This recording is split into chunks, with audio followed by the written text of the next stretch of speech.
자, 유엔의 부속기관이었죠. UNRWA 팔레스타인 난민 구호기구. 이번에 그 하마스와의 전쟁을 통해서 이 유엔 조직, 특히 UNRWA가 하마스와 관련이 있다. 뭐 이런 이 문제점이 많이 발견이 됐는데 그래서 그렇습니까? 이번에 이스라엘 국민 100여 명이 이 UNRWA 단체를 상대로 소송을 제기했어요. 왜 소송을 한 겁니까?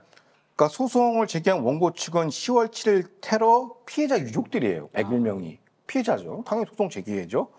그래서 울라 예산 10억 달러 이상이 하마스로 흘러갔다는 의혹을 제기하며 울라 상대로 소송을 제기한 겁니다. 어디서? 뉴욕 남부 연방지방법원에다가 집단 소송을 낸 거예요. 그럼 대상이 누구냐?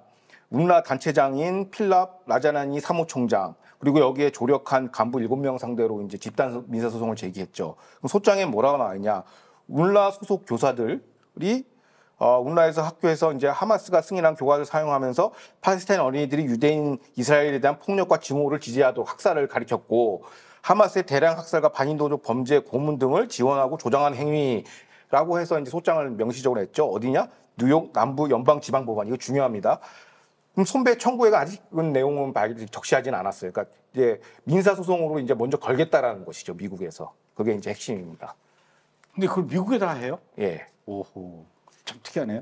그런데 혹시 이번 소송에서 그 피고인들에게 면책 특권, 왜냐하면 이제 운나 유엔 조직의 어떤 산하 직원이다 뭐 이런 거예요. 면책 특권이 적용될지 아닐지 그게 관건이다. 지금 이런 얘기가 있던데 UNRWA 그 사람들을 면책 특권 이야기가 나오는 이유가 원래 이렇게 유엔 직원은 면책 특권이 있나 보죠. 그러니까 이제 배경을 좀 설명할 필요가 있는데, 유엔 산하 이제 국제기구니까 인도적 기구죠. 근데 여기에 대해서는 2차 세전 이후부터 이제 인도적 활동을 장려하는 차원에서 면책 특권을 광범위하게 허락을 해왔어요. 왜 그러냐? 이쪽에 이런 거죠. 미국에서 이제 이런 일이 가끔씩 발생하는데, 만약에 감독님이 심장마비 걸리는데 제가 갑자기 인공호흡하고 이렇게 막 하다가 갈비뼈가 나갔어. 그럴 경우 있죠. 그러면은 감독님이 저를 이제 고소할 수가 있어요. 왜 내 갈비뼈를 부러뜨렸냐? 그렇죠. 그게 구호 활동 중에 발생할 수 있는 재물 손괴가 발생할 수가 있어요.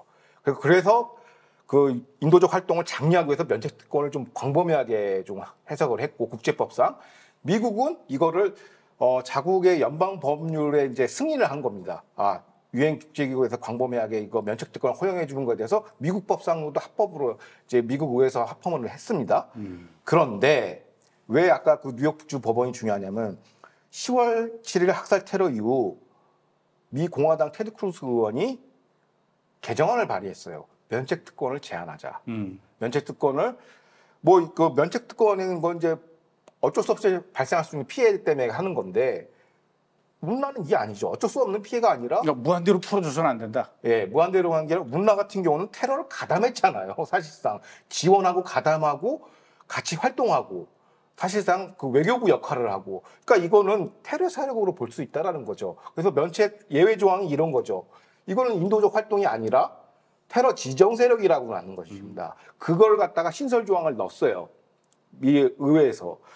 그래서 이 입법 조치가 조치가 이제 완비되자마자 이제 이스라엘 단체가 집단 소송을 건 거예요. 왜 그 법 주리스딕션이 어디냐? 연방법원이니까 미국에서 제시를 하는 것이죠. 그럼 여기서 이제 소송을 제기를 하면은 ICC랑 대립할 수가 있거든요. 미국 법상 너네 테러 지정 단체인데 어떻게 니네가 ICC로 네트냐후나 이스라엘을 탄압할 수 있니? 하면서 민사로 먼저 들어가고 그 다음에 형사. 여기서 형사라는 건 뭐냐면 전쟁 범죄로 이제 작살나겠다는 거죠. 없애버리겠다는 게 이제 이스라엘의 어떤 방식이죠. 그래요. 그게 유대인들 머리가 좋다며요. 예. 그래서 미 공화당 테드 크루스 의원이 같이 입법을 같이 공화당 보수당이 이제 같이 지원을 한 것이죠. 예외 조항을 만들어서. 그래서 이게 원래는 작년 이맘때 기사가 나왔어요.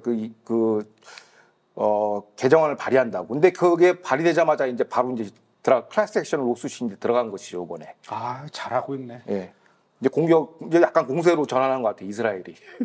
그리고 미국의 법조인들, 변호사들 다 거의 유대인들이 많다라고 그렇죠. 하는데 그런 것만 자랑할 게 아니라 이럴 때 좀 그 유대인들이 좀 총동원령이죠, 사실상. 그렇게 해야 됩니다. 당연히 UNRWA 울라도 가만히 있지는 않을 것 같아요. 그러니까 울라는 막 또 수장이 얘기해요. 이스라엘 측이 운라의 해체를 시도한 데 대해 맞서달라고 이제 또 국제사회에 또 호소를 했죠. 그러면 우리가 당하면은 그 다음 국제기구들이 다음 차례가 될 것이다. 이스라엘의 해체 가게 놓을 것이다 하면서 다자주의 시스템은 더욱 약화되고 것이며 지금 현재 국제 시스템은 와야 될 거라고 또 엄살을 부립니다. 근데 여기에 대해서 이제 이스라엘 정부는 즉각 반발을 했죠. 주 제네바 이스라엘 대표부는 성명을 통해서 유엔 기구를 테러 조직의 통제하에 두는 것을 다자주의 시스템을 더 망치는 행위다. 이거를 개선해야 된다라고 하면서 이것이야말로 국제질서에 대한 진정한 위협이라면서 우리나라를 타겟을 했습니다. 그러니까 이제 뭐냐면 솔직히 뭐 ICC 뭐 이런 국제기구에 다 반이스라엘 단체예요. 그러니까 없어져야 되는 게 맞죠. 그래서 지금 뭐 이제 드디어 이스라엘 쪽에서 이제 반격에 들어간 것 같습니다. 근데 여러분들께서 좀 그 분명히 그 아셔야 될 게 국경 없는 의사회. 그렇죠. 이번에 저 이스라엘 군한테 이제 살해된 그 사람 같은 경우는 PIJ 이슬라믹 지하드 요원이었어요. 그렇죠. 그래서 이제 이스라엘 군이 그 살해를 한 것인데 그 가자지구 안에 있는 국경 없는 의사회 말고 다른 분쟁 지역에 있는 거기서 진짜 목숨을 내걸고 이렇게 활동하고 있는 국경 없는 의사회 의사들도 훌륭한 분들도 많이 있어요. 그 국경 없는 의사회에 소속되어 있는 모든 의사들이 전부 다 이 팔레스타인 이슬라믹 지하드에 소속된 아주 나쁜 인간들이다라는 건 아니니까 혹시 여러분들 오해하지 않으셨으면 좋겠고요. 가자지구 안에 있는 그 국경 없는 의사회 중에 몇 사람이 그랬던 것 같아요. 그러니까 여러분들 아직도 가자지구 안에서 또 활동하고 있는 국경 없는 의사회 소속의 의사들 중엔 정말 고귀하게 그곳에 있는 환자들을 위해서 목숨 내걸고 구호 활동하고 있는 분들도 많이 있다라는 사실. 그러나 UNRWA는 이 팔레스타인 난민 구호 기구이기 때문에 이거는 정말 문제가 많이 있습니다. 우리 가끔 그 브레드 TV 유튜브 그 영상 앞에 UNRWA 구호 단체 그 돈 좀 보태달라고 이렇게 광고 나오는 경우가 있어요. 좀 넌센스죠, 그게. 그렇죠. 그러니까 팔레스타인만 통하면 다 이제 오염되니까 그럼 좀 우리가 분별을 해줄 필요는 있는 것 같습니다. 괜히 또 이 방송 보고 국경 없는 의사회 쪽에서 뭐 우리가 다 저 팔레스타인 이슬라믹 지하드인 것처럼 방송을 해가지고 후원 끊기냐. 저희는 분명히 말씀드렸습니다. 이거는 가자지구에서 활동했던 몇 사람들 얘기라고요. 예. 근데 한 가지 추가하려면 그 오해가 두려우면 내부 감찰을 더 강화시켜야죠. 중요한 얘기네요. 우리는 달라라는 걸 명시적으로 얘기를 해줘야 됩니다. 아니 그러면 우리는 다 같은 독속으로 볼 수밖에 없어요.